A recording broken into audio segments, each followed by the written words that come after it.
السلام علیکم ورحمۃ اللہ وبرکاتہ۔ جن لوگوں کے گھر میں بیٹیاں ہوتی ہیں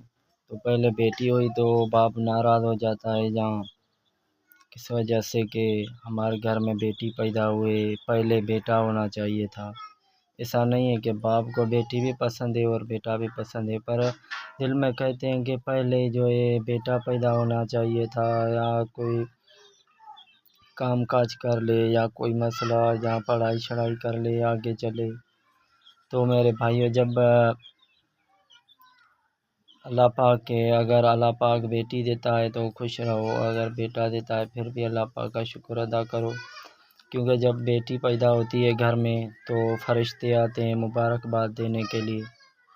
کیونکہ بیٹی جو ہے وہ اللہ پاک کی رحمت ہوتی ہے۔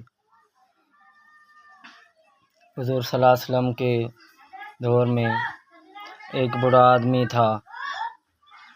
جب وہ مسلمان ہوا تو انہوں نے نبی کریم صلی اللہ علیہ وسلم سے فرمایا کہ یا رسول اللہ صلی اللہ علیہ وسلم، کیا میری نیکیاں جب میں مسلمان نہیں تھا اب میں مسلمان بنا ہوں، کیا مجھے میری نیکیاں ملیں گی؟ تو نبی کریم صلی اللہ علیہ وسلم نے ان کو فرمایا کہ آپ کو کفر کی وجہ سے پہلے آپ کو جو آپ نے کوئی بھی اچھا کام کیا ہو پر ان کی نیکیاں نہیں ملیں گی۔ تو انہوں نے بار بار پوچھا اور حضور صلی اللہ علیہ وسلم سے فرمایا، جب ایک میں گاؤں میں رات کو ٹھہرا تو ایک کافر بھاگتا بھاگتا آیا اور اپنے باپ کو کہنے لگا کہ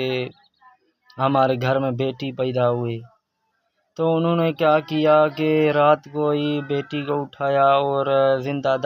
دفن کرنے کے لیے چلے۔ تو ان بوڑھے آدمی نے ان کو کہا، وہ پہلے مسلمان نہیں تھا، تو انہوں نے کہا کہ یہ بیٹی مجھے دے دیں، اور ان کے پاس میرے خیال سے اونٹ تھے، تو انہوں نے کہا کہ یہ آپ اونٹ لے جائیں اور مجھے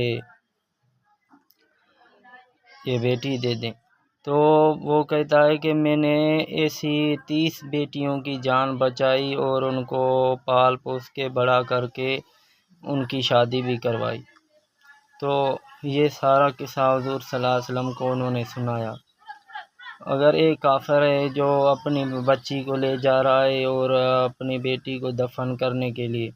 زندہ دفن کرنے کے لیے کہ بیٹی کیوں پیدا ہوئی، تو جب بیٹی کو دفن کرنے لگا بیٹی نے آوازیں دی، ابو میں نے تم سے کوئی چیز نہیں مانگی، میں نے ابو تم سے کوئی کھانا نہیں مانگا، یا میں نے تم سے کوئی دولت نہیں مانگی، مجھے کیوں دفن کر رہے ہو، مجھے کیوں چھوڑ کے جا رہے ہو؟ پھر بھی انہوں نے ان کو دفن کر دیا، زندہ دفن کر دیا۔ اور وہ واقعہ حضور صلی اللہ علیہ وسلم کو انہوں نے فرمایا، بتایا، تو حضور صلی اللہ علیہ وسلم کی آنکھوں میں آنسو آ گئے۔ تو میرے دوستوں، دو بچیاں جو ہوتی ہیں وہ اللہ پاک کی رحمت ہوتی ہیں، ان کا ہمیشہ خیال کریں، ان کے بارے میں جو بھی یہ جس چیز کی بھی ان کو ضرورت ہوتی ہے وہ ان کو لا کے دیں، کیونکہ یہ آج ہمارے پاس ہیں تو کل یہ ہمارے پاس نہیں ہوں گی،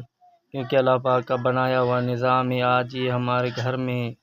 ہمارے ساتھ کھا رہی ہیں، پی رہی ہیں، ہنس رہی ہیں، تو کوئی وقت آتا ہے ان کی ہنسی بند ہو جاتی ہے، گھر چھوڑنا پڑتا ہے ان کو، تو ان کا بالکل خیال کیا کریں، ان کو تیز آواز میں نہ بولیں، ان کے ساتھ اچھا سلوک کریں۔ تو آج کی میری جو ویڈیو تھی وہ یہاں تک تھی، تو اللہ پاک ہم سب پہ رحم فرمائے۔ اللہ حافظ۔